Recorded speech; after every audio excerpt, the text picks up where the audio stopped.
Welcome everyone. Welcome and thank you for joining us this afternoon. I'm John Coleman. I'm the Dean of the College of Liberal Arts, and we are here today to hear from and to honor one of the College of Liberal Arts' most distinguished alumni and a giant in the field of economics, Professor Daniel McFadden. Daniel McFadden received both his bachelor's degree and his PhD at the University of Minnesota. And having set him on his intellectual course, it's only fitting that we acknowledge the important work that he has done over the past 5.5 decades, work that has led to a multitude of honors, including, of course, the Nobel Prize in 2000, which he received for developing theory and methods for analyzing discrete choice. His work has truly brought honor to our Department of Economics and to the University of Minnesota as a whole, and we are delighted to be awarding him an honorary Doctor of Science degree. Before we continue with tonight's program, I'd like to acknowledge some special guests. David McMillan, Chair of the Board of Regents, Marilyn Carlson Nelson, a life trustee for the University of Minnesota Foundation, President of the University of Minnesota, Eric Kaler, and his wife Karen, and Professor McFadden's wife Beverly. I would also like to acknowledge members of the Heller-Hurwicz Economics Institute Advisory Board, who are tireless advocates for the Institute and our Department of Economics. So thank all of you for your support of the Department of Economics, the University of Minnesota, and the field-shaping disciplinary and interdisciplinary work that happens here. Professor McFadden is part of a long tradition of excellence in the economics department. Indeed, 9 of the University of Minnesota's 22 Nobel laureates are associated with the department. The department's international distinction was reinforced in 2010 by the founding of the Heller-Hurwicz Economics Institute. Together, the department and Heller-Hurwicz produce leading-edge research and build a bridge between the world-class research being done here on campus and public discourse and public policy. Professor McFadden, on behalf of the college, I want to welcome you back to the College of Liberal Arts, the Department of Economics, and the University of Minnesota. Thank you for being with us here with us today, and congratulations and thank you for the many years of outstanding and trailblazing scholarship that was so appropriately recognized with the Nobel Prize, and which we are delighted to recognize with an honorary degree. I would now like to introduce Chris Phelan, Chair of the Department of Economics. Thank you, Dean Coleman. Again, my name is Chris Phelan. I'm Chair of the Economics Department. It's my great pleasure to introduce Professor Daniel McFadden.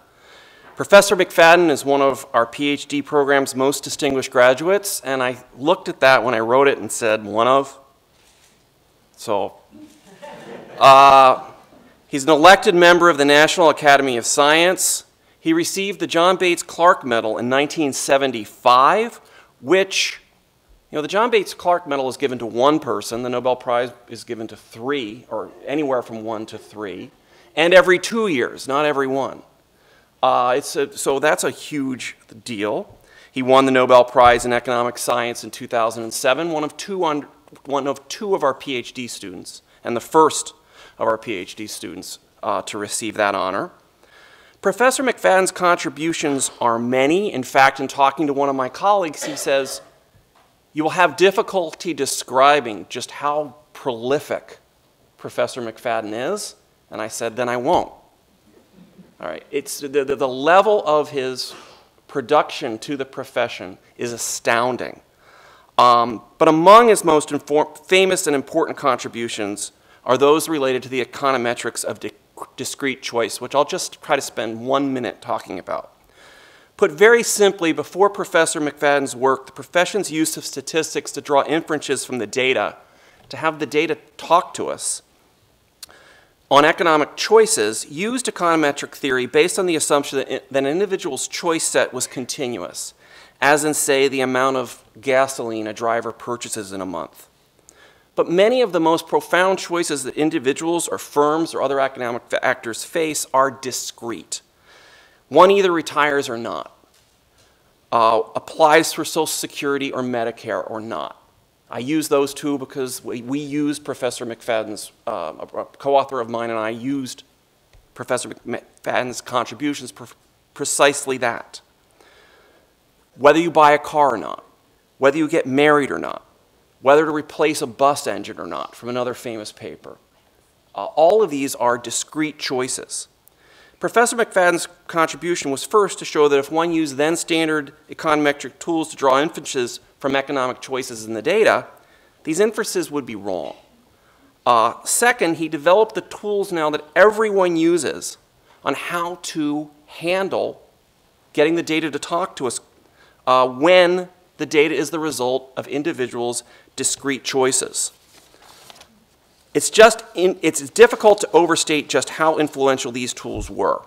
The Google site count of his 1973 paper, Conditional Logit Analysis of Qualitative Choice Behavior, is about 15,000, which isn't a huge number. But this surely is an undercount in the same way, like nobody cites Isaac Newton when you're taking a derivative. You just take it and you go on. So the number 15,000 is a huge underestimate. So just to put it bluntly, Professor McFadden is an absolute giant, not just in the field of econometrics, but economics overall. And it's just my distinct pleasure to welcome him. It's a pleasure to be here. Economics is sometimes known as the dismal profession, and in that tradition, I'm today going to talk about death and taxes. Healthcare in America is a dog's breakfast that's both fragmented and locally concentrated in terms of its markets for delivering healthcare.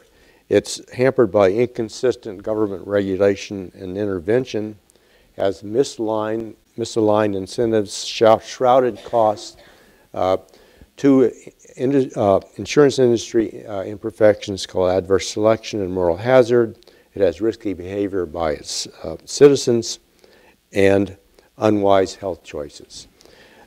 Now, that's just a start. In the last 15 years, we've had two major health reforms in the U.S. One was the Medicare Modernization Act of 2003 under George W. Bush's administration that established Medicare Part D. A second was the Affordable Care Act of 2010, Obamacare. Both of these acts redistribute health care resources toward the sick and poor. And as centerpieces, they establish regulated markets in which consumers purchase health insurance from private providers. And I will just comment on the side that there is not that much difference between the Bush administration exchanges for health insurance for drugs and the Obamacare exchanges for health care more generally for the more general population. It's really, in terms of the way they're designed, they're really quite similar. Both of these policy initiatives emphasize what's called consumer-directed health care, which broadly says that consumers should be given more responsibility and for their own health, and they should act in their self-interest. And if they do so, they should be able to, as they do in other markets, guide the market towards efficient resource allocation. So that's been the direction of American health policy in the last 20 years. Now we're currently in the throes of a reconsideration of all of our health policy. And there is a question as to whether, in fact, this is going to solve remaining problems with our healthcare system. I will talk about three things, four things here.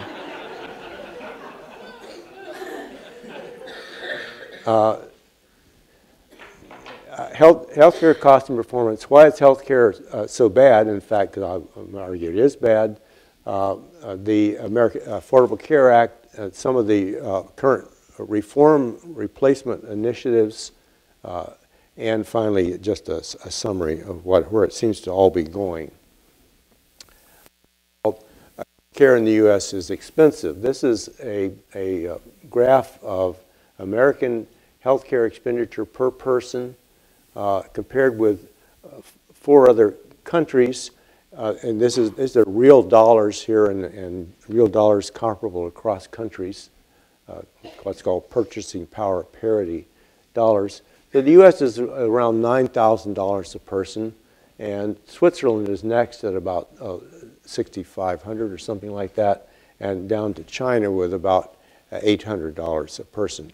The reason I picked these 4 countries for comparison, and the reason I did so is that they represent a real spectrum of alternative ways of delivering health care.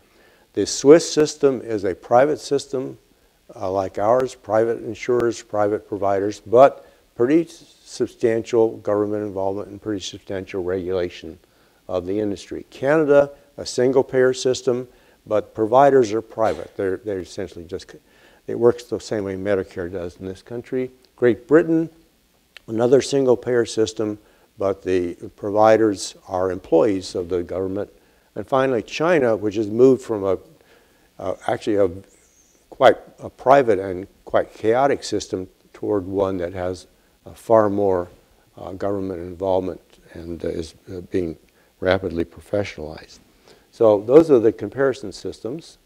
And I won't spend time on this particular graph, but just to point out a couple of things.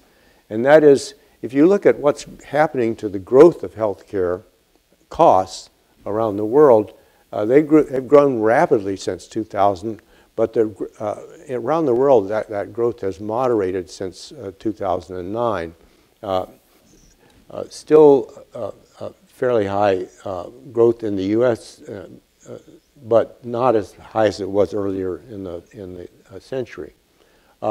Secondly, if you look at how the costs are divided, the U.S. has quite low public participation in healthcare costs compared with other countries. We're at 46%, and another system on this graph, which again is a private system, is Switzerland, but they're at 66%. As I've been to show you, U.S. healthcare doesn't show up very well against comparison countries. You could say, well, is it due to the fact that we simply don't have enough government money going into it? And that does not seem to be the case. That is because if you actually look across a broad spectrum of countries, there's no clear relationship between government involvement and the quality of the care. What I will argue is that, in fact, the U.S. is just not very effective in the way they spend their money.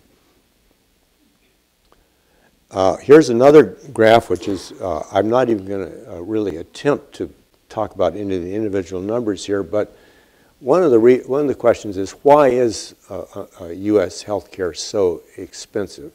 If you listen to the talking heads and the pundits, they talk about malpractice insurance, they talk about pharmas and health insurers taking off big profits, big rents from this market. If you look at the numbers, there are a couple things that stand out. One is that healthcare utilization in this country is not really out of line with most other countries in terms of the number of hospital beds we have, the days of hospitalization, the number of doctor visits, the number of doctors. We're in the middle of the pack, and there's nothing there that would make us extraordinarily expensive.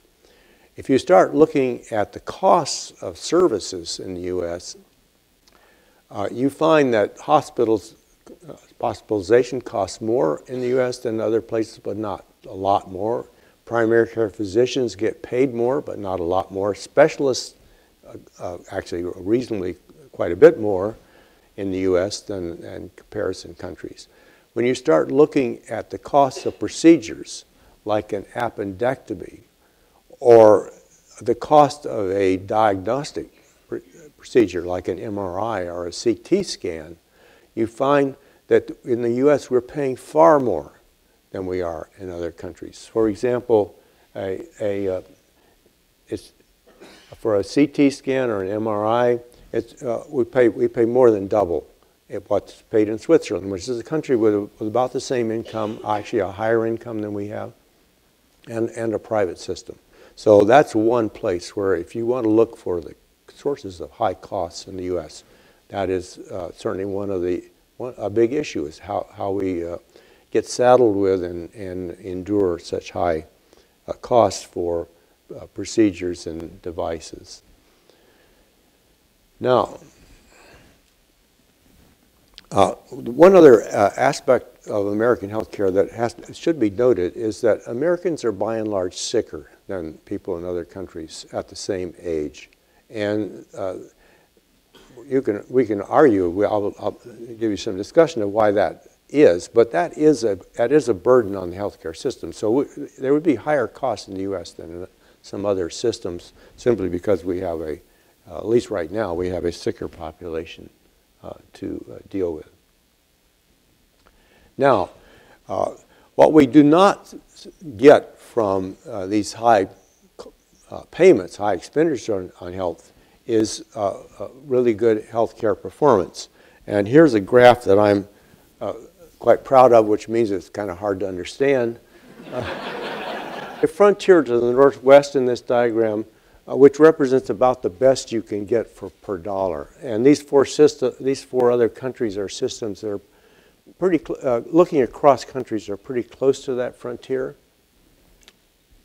And that frontier itself has been moving to the northwest over time. Health generally is improving. The healthcare system keeps inventing ways to make people live longer. And the numbers that appear next to the abbreviations for the countries are how many extra years of life you would have in 2014 in this case versus what it was in 2000.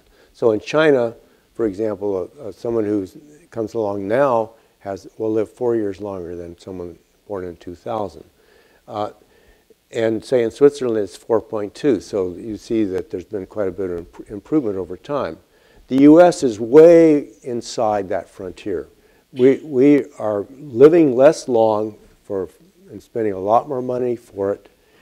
And between 2000 and 2014, life expectancy has gone up in the U.S. by 2.3 years. That's well below all these other countries. So we're not only are extremely inefficient in terms of the health output we get per dollar, but we're losing ground. We're losing ground steadily. Now, here's that one I think is quite worrisome. This one is the one that I think is really alarming. This is the mortality rate per 1,000 people at age 15 by the time they reach 60. So out of 1,000 people, approximately 100 in the U.S. will be dead by age 60. And the structure of this diagram is the same as before, namely, we have numbers here for 2000, that's the small circles. Big circles are 2014. And in this case, you want to go, the ideal thing would be to go to the southwest or at least go to the southeast. You spend more and get less mortality as a result. The numbers, again, next to the names of the countries are how much that has gone down over time. So over these 14 years in China, the working age mortality has dropped by 29 persons per 1,000. In Switzerland, 27 persons per 1,000. In the U.S., it's not only way high, but by far the lowest drop of any of these comparison countries. Only 10 per 1,000 improvement in that 14-year period. These working age people, these are the people that we've spent money to educate, to work. They have families, they have children. If you just think of it in a very hard-nosed economic way, without any concern about, real people. This is a major drain in our economy. It is it's a national tragedy, actually. And if this is preventable, and I'll argue in part that it is, it's a national disgrace that we would allow this kind of casual mortality of our fellow Americans. So among the 4.3 million Americans who reach age 15 each year, there will be 447,000 of them that will die before age 60. Now, if we had the Canadian mortality rates over this age range rather than ours, that would be a much lower number. In fact, there are 159,000 excess premature deaths compared with Canadian mortality rates, and 288,000 excess premature deaths compared with Swiss mortality rates. And to the extent there are existing systems in the world that can deliver that quality of health care at less cost than we're spending now. And if anyone who was a serious businessman and their business was in the situation that the U.S. in terms of healthcare delivery, they would probably, their shareholders would probably throw their CEO out of office, which, maybe at the U.S. level would be a possibility as well.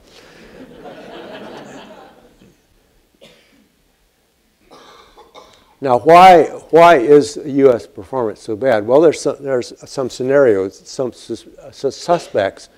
I have little time, so I'm going to be very, very quick about this. Maybe U.S. just has a lot of bad genes, ethnic groups that have high risk, bad life expectancy. Maybe it's just bad behavior, too many homicides, too much opioid addiction. Maybe it's income inequality.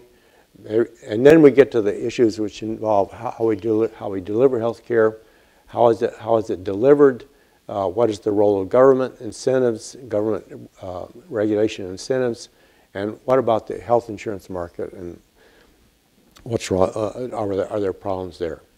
On genetics, there is no evidence that there's enough genetic difference between different ethnic groups and mortality differences that could come anywhere close to explaining the 160,000 excess premature deaths in the U.S.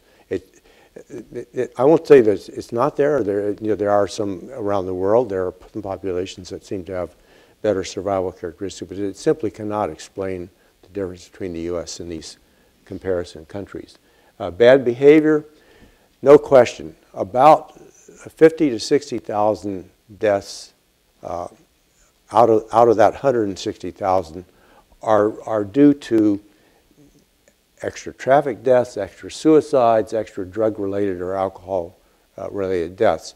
Now, the healthcare system is not completely off the hook on those sources of death, because if you have better mental health care, you can cut down on drug-related deaths, you can cut down on suicides and things like that. If you control your drugs better, so that you may have fewer opioids around to cause overdoses. So the health care system is implicated actually in some of that bad behavior as well. At least you could think of doing something about that bad behavior through a more effective healthcare system. Income inequality, there is a generally observed relationship between inequality and health. Wealthy people are healthier, poor people are less healthy. Big arguments about what the causal paths there are, but there are some causal paths that are fairly clear. If you are poor, you have high stress. If you are poor and you don't get continuous chronic health monitoring, you're more likely to have those chronic conditions turn serious. If you don't have good social medicine, you're more likely to engage in risky behaviors. Income equality in the U.S. is substantially greater than in any of the other countries except China. China is actually much more unequal than we are, but Switzerland, Great Britain, Canada all are much more equal. So that's a contributing factor. What about poor organization of healthcare delivery?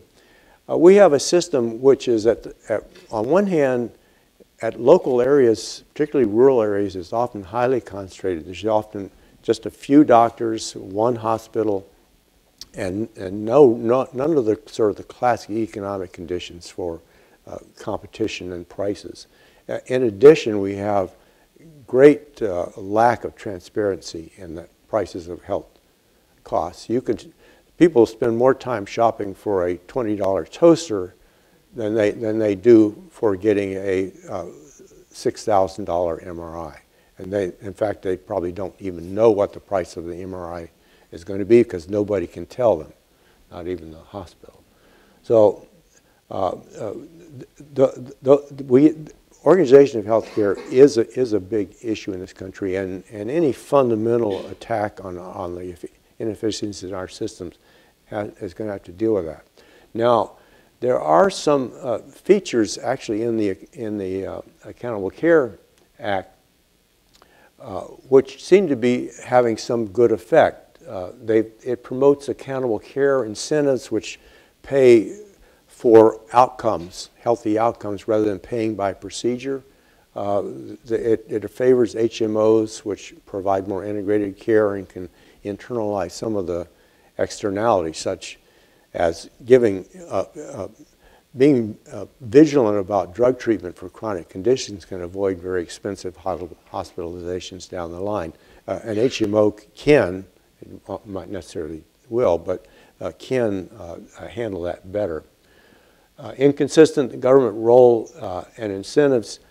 We have a regulatory mess in health, in part because we have state regulations and federal regulations, and in part because a lot of the regulations we have are put into place without any serious consideration of what the consequences are for the incentives, for the behavior of providers, the behavior of consumers, and so forth. So it is, and for example, a lot of the federal regulation on health contains clauses encouraged by lobbyists which prohibit not only negotiating prices but revealing prices, so that the sort of the lack of transparency in health is in part is built in through the effect of the political system and lobbying. Now, what about the health insurance market figure? This is the area actually that I've worked on in terms of my academic research, and it's also the area that receives the most attention. When you have political battles in Congress over the Affordable Care Act and repeal replace, those are almost all about how you provide health care, who pays for it, how it gets distributed, whether you have to have it or not, what the rules for premiums have to be. Before the Affordable Care Act, this is how health insurance in this country was set up. The biggest share of it was provided by private insurance. That's employer provided primarily. The individual insurance market, which is the part of the market that the ACA and exchanges are all about, was 5.4% of the entire market. Now, there's the Medicaid population. It was 10.9% of the population before the ACA. And along those lines, what's been happening over time? What happened over time from the beginning of this decade and earlier is that employer-provided insurance has been dropping over time. Insurance gets to be a bigger and bigger cost as part of the total income of the country. It's a big burden on employers, and if they can shed it, they often do. And that's been happening over time. And otherwise, we've gone along with a certain share of uninsured, which after the enactment of the ACA, particularly in 2014, went down sharply, and the Medicaid population, because the Medicaid expansion, went up sharply. Now, in addition to uninsurance, which is what you hear about all the time in Congress, that we have a big problem of underinsurance, which is, it's a definition is rather arbitrary, but it essentially says, is the copayment on insurance, the things that are not covered, so high that it's enough to really discourage you from getting needed medical care? And the answer is yes, it can be, and even can be an employer-provided insurance. 20% of the people on employer-provided insurance are, in fact, underinsured. Now, why is health insurance market organization so problematic? It is a very concentrated industry. In most places, there are only a few major insurers that are providing health insurance. And on the other hand, the delivery of provision of health services is quite fragmented. Providers, hospitals, medical device makers, pharmaceuticals, and so forth, all tend to be in their own business, and there is a lack of integration of care, and that's an issue. There are two phenomena which are called adverse selection, moral hazard, which I will not take time. The economists know what they are. For other people, let me simply say that adverse selection is a market killer, which happens when essentially what one person does in the market affects the other person in a way which is the market effectively cannot take adequate account of. And what will happen in the presence of adverse selection is that essentially people stop buying the product. It's in a classic paper, it's called The Market for Lemons, which argues that the used car market will almost break down because you can't tell good cars from bad cars in the used car market. Moral hazard is an overuse of resources when you don't have to pay the full price. And in the area of health insurance, the biggest moral hazard we have is that if you do not have insurance, you can still go to a hospital and to an ER room with even a common ailment, and they are required by law to give you at least some level of treatment. So free care at a hospital is in a sense an insurance of last resort in the U.S. Of course, nothing is free, as economists famously know. And what happens is that when an uninsured person appears in an ER room, the costs of servicing them get added as a surcharge on both Medicare bills and private insurance bills. And in fact, what you may not know is that your private insurance bill has a tax on it of about 7% for every hospital procedure you have to cover the uninsured costs. Same thing with Medicare. And finally, there's an issue of consumers making choices. Remember, one of the big thrusts of healthcare in the last couple of decades is to get consumers to be more responsible for their own healthcare, look after themselves better. And so the question is, can they actually do that? And I'm going to say more about that in just a minute if I have time. Okay, I don't, but I will anyway. Adverse selection is, as I say, this phenomenon which tends to be a market killer. One thing that's very important, I think, in terms for everybody to understand about adverse selection is that it can occur under sort of arcane conditions where people on one side of the market know more than on the other side of the market. But it also occurs when you have regulation which requires people that have heterogeneous costs of being served on one side of the market have to be offered things at the same price. So, and how do you do that? Well, you have some features which, by the way, are features that appear in the ACA: guaranteed issue, community rating, caps on premiums or annual costs. And all those things mean that you're pooling to a larger number of people together, some of whom are sick and some of whom are less sick, and you get this phenomenon where the less sick don't want to buy this insurance, which is loaded with the cost of providing for the more sick. That's adverse selection at work. Bad choices by consumers. The economic point is this. It's actually a very general economic point. For markets to work efficiently, to allocate resources, consumers have to do their part. They have to vote with their feet to pick the best products at the best prices. And if they are not diligent in their choices, they allow bad products to remain in niche places in the market. Health insurance markets are a pretty bad place, a pretty fertile place for bad choice behavior. The reason is that buying health insurance, you're buying something in the future. It's uncertain. It's a ways away. You haven't lived your life before. You don't really know what the chances of getting sick are. You may really make mistakes about judging how likely that is. And there is a real behavioral flaw in people's thinking about insurance, particularly health insurance, which health insurance is viewed as an entitlement. I pay my premium, and if I don't get my money back from benefits, I've lost. It's not, people don't think about health insurance as insurance. They think of it as a sort of a program where you pay something in. It's kind of like a Christmas club, and you get your money back at the end of the year.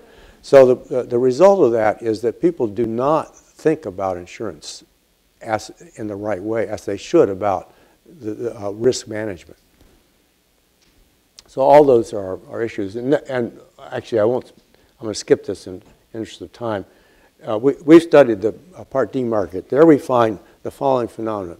88% of people, or 89% of people don't switch their plan each year, even though it's often in their interest to do so. If they really were paying attention, about 60% of people would be switching plans to a better plan every year. It's 11%. What's going on? People simply don't pay attention when there's a default available. That's a good example of bad consumer decisions. Let's see, what did I lose here? Okay. Also, Part D is an example of a very heavily subsidized program. 75% of the cost of Part D is provided from U.S. government general revenues, not by the premiums that people pay. So it's a very, very favorable insurance, actuarially favorable insurance. Almost everybody comes out ahead if they subscribe to Part D.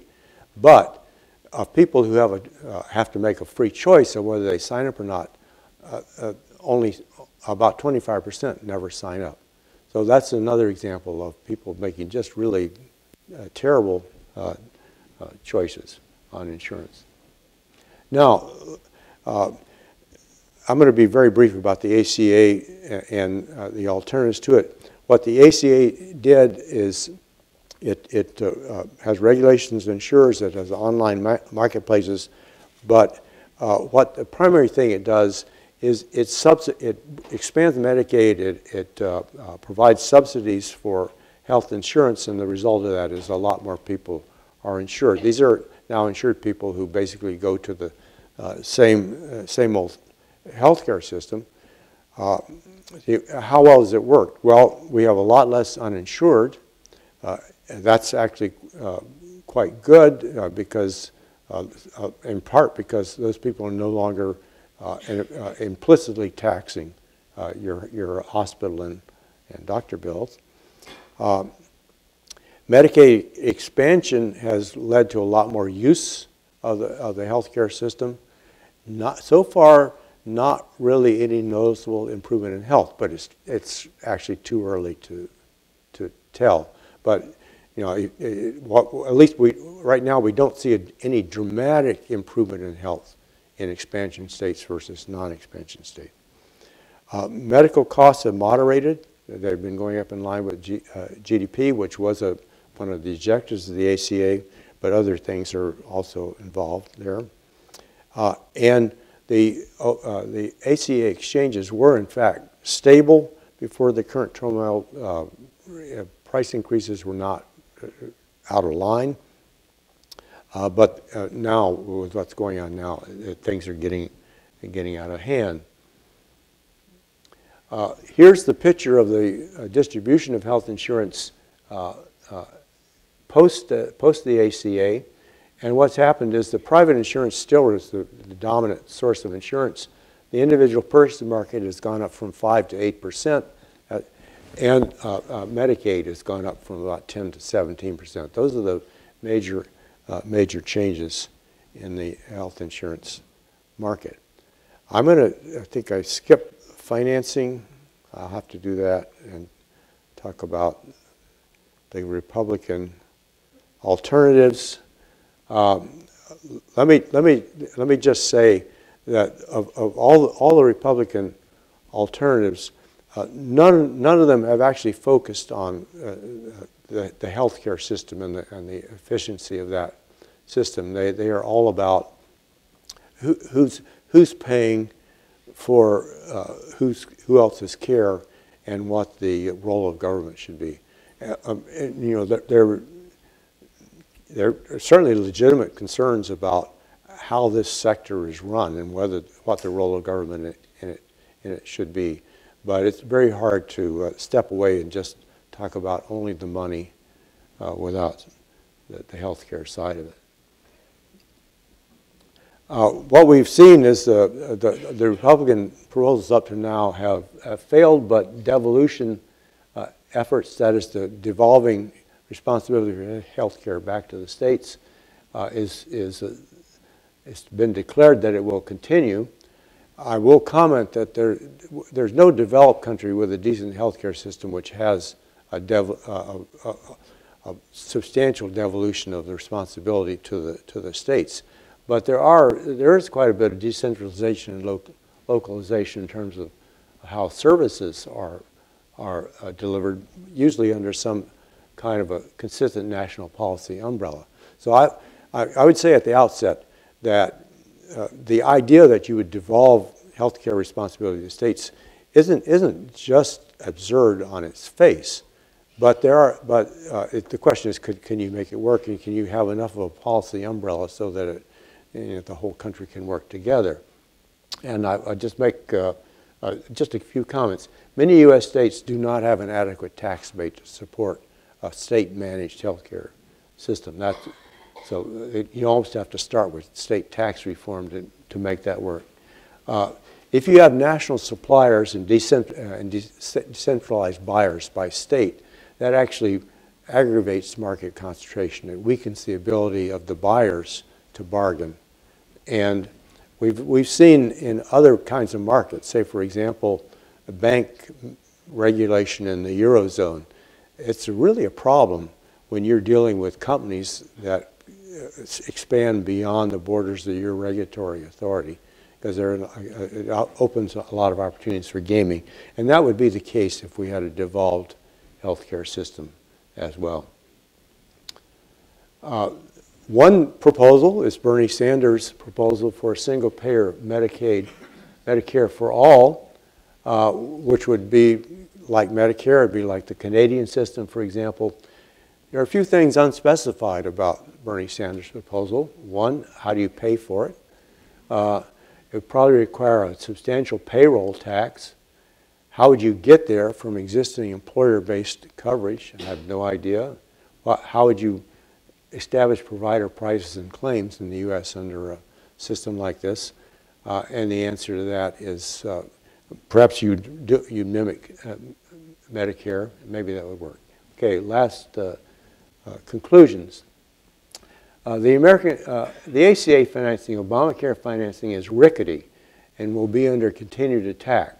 There's a real danger that there will be a death spiral in which those exchanges will fail because people will drop off if they're not mandated to and penalized for not signing up, and the result will be the healthy will go away, the premiums will have to keep going up and up to treat the sicker, and basically things will collapse. Graham Cassidy appears dead, but devolution is likely to reappear, And as with the problems I mentioned, the Medicare for all, the Sanders proposal, no revenue source, no transition plan, and no chance of passage. Bottom line, the 100,000 to 150,000 excess premier deaths per year in the working age population that we have in this country, this national tragedy, shows no sign of abating. End of message.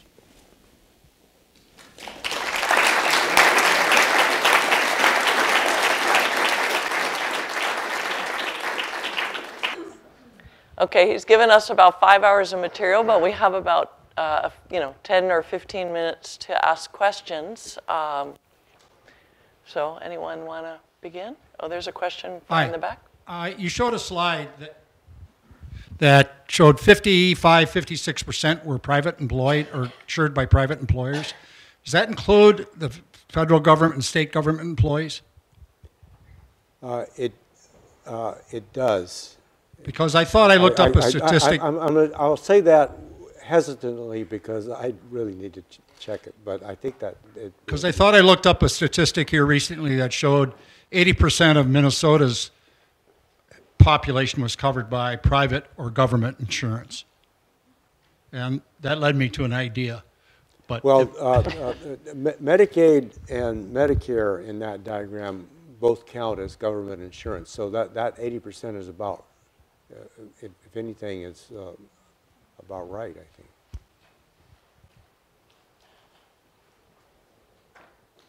There's a question down here.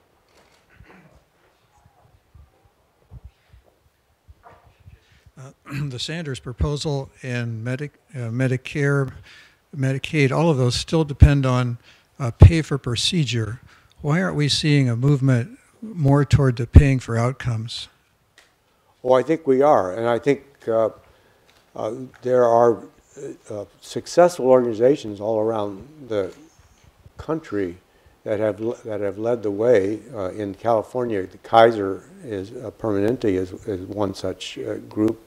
There's a group in Minnesota, which has been, unfortunately, I can't bring their name to my tongue right now, but they're down along the Mississippi, not Rochester, but one of the towns in Minnesota, which has exemplary results. And these people are working under an Affordable Care Act provision which allows them to get paid for outcomes. And so that they basically just get a certain amount per patient, risk adjusted for the quality of the patient that comes in, and then they get paid for how well they do with that patient. And it, of course, is a very sensible way to approach delivery of health care. There's a question there and then there. Yes, question. Okay.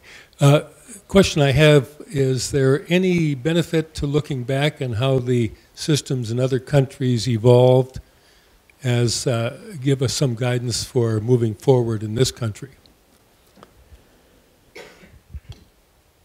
It's an interesting proposal. What I can tell you in this country is that we did not have any kind of serious health insurance system until the Second World War. And the reason that we have an employer-based health system here, which is the kind of the dog that wags the tail, is we needed to keep workers healthy in the Second World War, so that employers were essentially told, open health clinics, keep your workers on the job. And we just, once we had that, that's just kind of evolved over time. And as you know, things like Medicare did not come into existence until the 1960s. The early proposals in the U.S. about the same time that for a national health systems that around the beginning of the 20th century in Europe was also proposed here by Teddy Roosevelt, but was not accepted and was actually part of the original Social Security bill of Franklin Delano Roosevelt, but was taken off because of opposition from the AMA AMA, and it was considered too controversial. But so in some ways, our own system is a little bit of an accident. The man in the black shirt. A quick question for you. With a higher cost, have you looked at research as far as some of the non-care delivery items in our healthcare system, the number of people that touch a bill that goes out the door, both at the hospital, insurance company, the federal government, as well as some of the costs with advertising that we see if you drove down I-94 with road signs or watching TV with prescription drugs, as compared to some of these other countries that you put in your study? Because that seems to be a big driver of cost here in the U.S. that's kind of buried within those procedural and hospital day costs. I'm not sure I got all that question, but I think it was mostly had to do with drug pricing. And what I know about that industry in the U.S. is that while the argument is that America pays for all the R&D in drugs, in some sense disproportionately to the rest of the world, and they get to sort of free ride on that. In fact, there is a lot of rent taking from the pharmaceutical industry. The way drugs get developed, they tend to get developed in academic labs and then sold to drug companies. And so a lot of the R&D is pretty complicated as to what the incentives are for R&D. I think clearly, I think as economists you'd say it's clear that the fact that drugs are highly priced here is in some way that trickles down to create R&D for drugs. That's certainly so. For medical devices, it's actually much clearer that the fact that we allow such high prices for medical devices is a tremendous incentive to probably over invest in those. Could you briefly comment on the actual billing costs in physicians' offices, hospitals, clinics, radiology labs, and the cost of the payer system and what it costs to have the insurance companies go over all this stuff and actually pay the various and sundry providers of services, and compare that between the different countries and the different payment systems in those countries? Well, I will tell you an anecdote. Mass General and Toronto General are hospitals with about the same number of beds. Mass General has a billing department of 200 people. Toronto General has a billing department of 4 people who are there solely to handle U.S. citizens who check into Toronto General. So clearly those 200 people have to be paid. I will say this, in looking at some of these cost numbers, some of the numbers I put up early in my talk, I don't think there's any question that this overhead from managing health insurance is a big drag on the system. But you look at a lot of these procedure costs, and we're having a very expensive system. Even if we stripped all that away, we'd still have a very expensive system. So one of the news items that has come up this week is that there's going to be an executive order allowing people to go outside the state boundaries, join groups, and buy health care. Is that something you view positively? Is that something that will help the individually insured 8 million or so people, or is it going to, you think, help more of the uninsured people? Well, first of all, I view that extremely negatively, actually. One of the characteristics of the health insurance market where you have this phenomenon of adverse selection, namely, depending on how it's organized, all the healthy people would like to go and buy a very inexpensive policy, and the sick people need to buy a policy which will pay the benefits to cover their costs. And what's going to happen is the more you open the health market to different kinds of policies that can kind of grade between the more sick and the less sick, the more the chance you're going to have this kind of separation of the market and eventually a spiral in which one side of the market will will effectively collapse. And if you allowed this interstate competition, you basically will have, I would almost certainly have a race to the bottom, essentially a collapse to the lowest common denominator.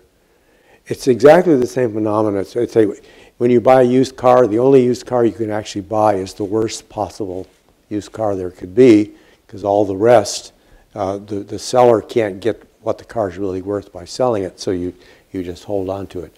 And that's exactly what happen with, be exacerbated by interstate competition. This gentleman here, and then we'll take. Since for the past many years, the rate of increase of healthcare costs have exceeded the GDP. Since the ACA has come into existence, you said that it now follows it. What has made the difference? Well, I think the ACA has made some difference, but some major drugs went off patent in the last 10 years, and that's been, made a big difference. The fact that you see this moderation across countries tells you that it's got to be something that's not just what's happening in the U.S. Dr. McFadden, you've touched on a couple drivers of things that might differentiate us from these other countries: pharmaceuticals, administrative costs, insurance inefficiencies, all that. What have you studied, if you've studied, about the effect of physical plant and things like our critical access hospitals that proliferate across rural America? Is that a big driver? How do we compare to other countries with some rural makeup to them, and do they have critical access requirements that seem inefficient? Well, first of all, specifically for hospitals, the numbers that I've looked at suggest that we do not have an overbuilding of hospitals, and we do not have really overutilization of hospitals. What we do have is, I don't know what you call over or under. We have a much heavier investment in things like MRIs and CT scanners and proton beam devices and all those kinds of things than any other healthcare system. And that's actually symptomatic of the nature we deliver healthcare. We deliver very high quality, very expensive acute care. If I had a cancer, I'd want to be treated in this country. Cancer treatment in this country is more advanced than any other country. But if you just look at it from a public health point of view, we're spending an awful lot of our health dollars on, well, primarily on the elderly and primarily on people that are seriously ill to begin with. That's humanitarian, it's worthwhile, but at the same time we're shorting those working age people that are not getting some basic chronic care management and behavioral counseling that would keep them from dying off at a high rate. So we have time for 2 more questions. I'll take one here. So the price of the price of drugs and medical devices definitely has like a big impact on our healthcare costs. So I was wondering about your opinion on the way we market those things here, because I know in a lot of countries they're not allowed to advertise drugs and medical devices the same way they do in the U.S. I must say, it's hard to watch CNN because it's all about drugs that I might want to ask my doctor about.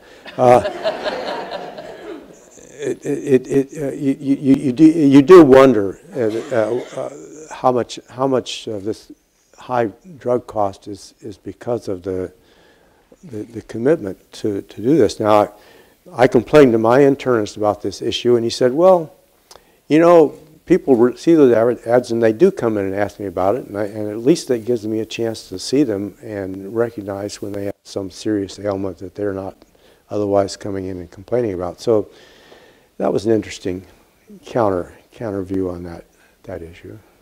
There's a question up here. Hello. So the question I have is, a little while ago, Brookings published an article that was critical of Bernie Sanders' Medicare for All policy, but instead suggested a single-payer system that would focus on crisis care and preventative care, covering things like vaccines, or if you had a heart attack and you need to go to the hospital immediately, but would leave elective surgeries up to private insurance markets. How might that system work, and would it be any better than the systems we've suggested today? Well, your question is a good one, and it goes to this issue of whether consumer-directed health care is the direction that we should be going in. And I think that most economists would have the bias that this consumer-directed health care should work. If you just give people the right information about what prices are and enough information so that they can figure out what the probabilities are of recovery with this treatment versus that treatment, then they'll be rational about it. They'll figure out the best thing to do. I think it's very hard for any economist to just walk away from that argument. On the other hand, we have now accumulating behavioral evidence, including that from my studies, which people just don't do what economists think they should do. I mean, I think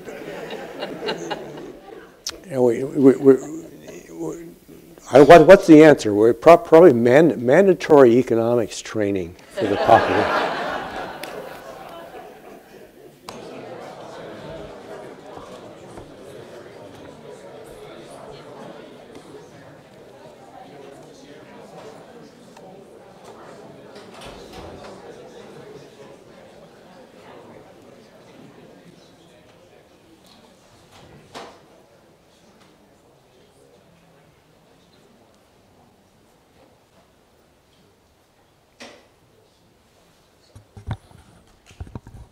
Thank you, Ellen, for leading the Q&A. Thank you, Professor McFadden, for your very, I guess, alarming remarks.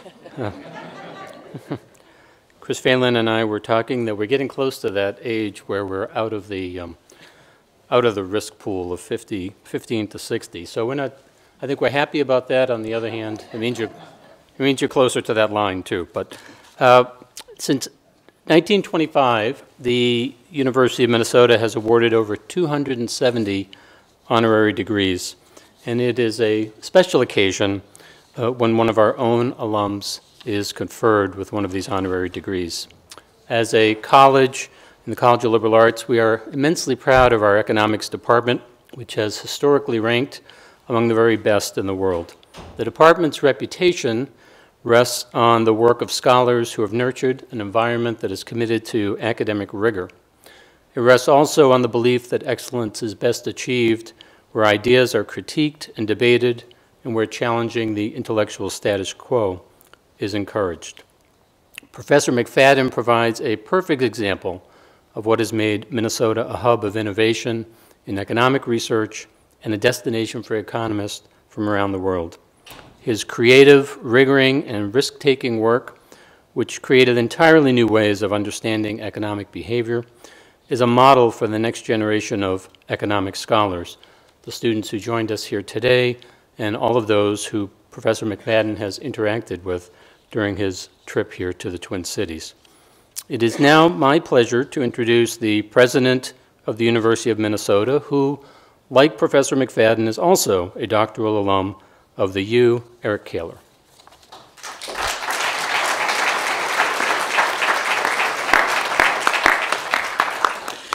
Thank you, Dean Coleman. It is my great pleasure to award the Honorary Doctor of Science degree to Professor Daniel L. McFadden. It is, as you know, the highest award that can be conferred by our university, and for Daniel McFadden, it is richly deserved. In reading the nomination letters for this honorary degree, the descriptions of Professor McFadden's body of work are frankly breathtaking. As we've already heard, one letter writer called him a giant, and not only in the field of econometrics, but economics overall. Another said that a major portion of the methodologies employed today in, quote, political science, environmental economics, transportation, business, health, sociology, and psychology can attribute their origins to Daniel McFadden's work. In the professor's lecture today, as uplifting and cheerful as it was, demonstrates his brilliance. But one nominating letter stood out to me in particular. The nominator wrote, quote, "I have always viewed McFadden as a role model for truly exceptional scholarship. He combines theoretical rigor with intellectual breadth." You know who wrote that? None other than Nobel Prize winner in economics Lars Peter Hansen, also one of our alums.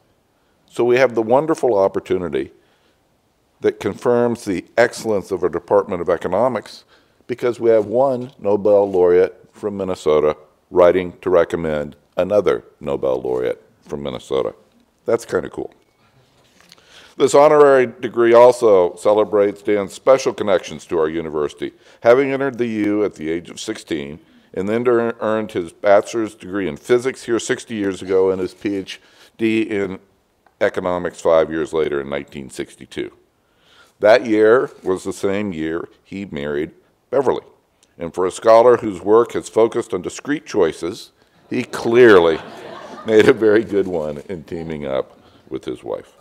Professor McFadden, we're delighted to honor you today as you've honored this university with your extraordinary contributions to the field of economics and behavioral science. From the entire University of Minnesota community, thank you. And it's now my pleasure to welcome to the podium the Chair of the Board of Regents, David McMillan.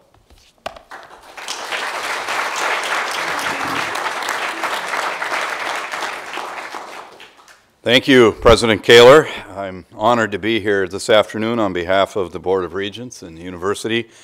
And I must say it's a particular pleasure for me. My own academic journey started at the Duluth campus of the University of Minnesota, and I was able to earn an economics degree there in 1983, and never, amidst the many amazing things we get to do as regents, would I have dreamed that I have the opportunity to bestow an honor like this on a Nobel laureate and a U of M alum like yourself. So I'm personally honored, the university's honored. Would you come up here and join me? Dr. McFadden, because your research on productions and costs led to models that accurately capture the behavior of firms, because your discrete choice model has had an enormous impact on applied research, using large-scale data sets and has now led to standard tools for interpreting decisions by consumers, firms, and governments in a wide variety of contexts, because you have made seminal contributions to the economics of transportation and consumer durable goods, the economics of aging, and other areas, because you are regarded as a founder of modern microeconometrics, and because top researchers in the field of economics have found in you a role model for exceptional scholarship who combines theoretical rigor with intellectual breadth. The Regents of the University of Minnesota, upon recommendation of the faculties, confer upon you, Daniel L. McFadden, the degree of Doctor of Science, honoris causa. Congratulations. Now we're going to put this on. Okay. Yeah.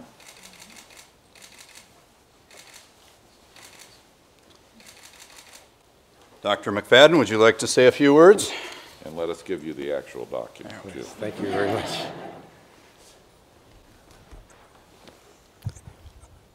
When I came to the University of Minnesota, I was very young, and I had come from the rural South where I didn't have a lot of places to learn. And coming here was like going to an all-you-can-eat restaurant. It was a buffet of intellectual delights, and I fed myself very well. And it was a remarkable institution in terms of its flexibility, its ability to deal with a very large number of students. It was not a fancy elite institution. It was an institution for all intelligent thinking people, and it provided so many opportunities for me to find my way into the thing that I eventually found that I loved to do. I will mention one aspect, which is that I came here, I was an out-of-state student, so I had to pay out-of-state tuition, which required me to sell one of my dairy cows, which paid my year's out-of-state tuition. And in giving the commencement address at Berkeley, the biggest applause line I got was calling for a return to the one cow standard for college tuition. So thank you very much. I have great appreciation for this university and for the service it does to students and the opportunities it offers for the development of intellectuals. Thank you.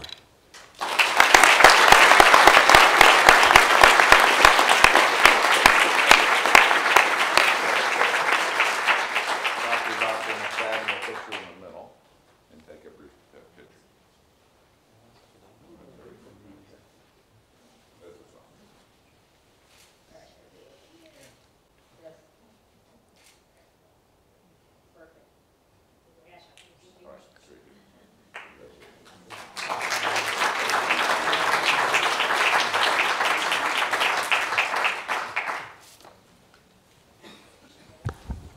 Well, as you can see, and as you heard, Professor McFadden is not only a brilliant economist, but he has a great sense of humor. And I do want to share, I was looking yesterday at Twitter, the Institute was giving a blow-by-blow account of his discussion with students. And at one point in his comments to students, he said something along the lines of, I'll have to paraphrase, that winning a Nobel Prize was really quite cool and he would highly recommend it to others. It's not that easy for the rest of us. We're so grateful to you for all that you've done for the university and honored to give you this degree. Thank you all for coming here. We do have a reception out in the lobby. I encourage you to stay around and have some conversation. Thank you.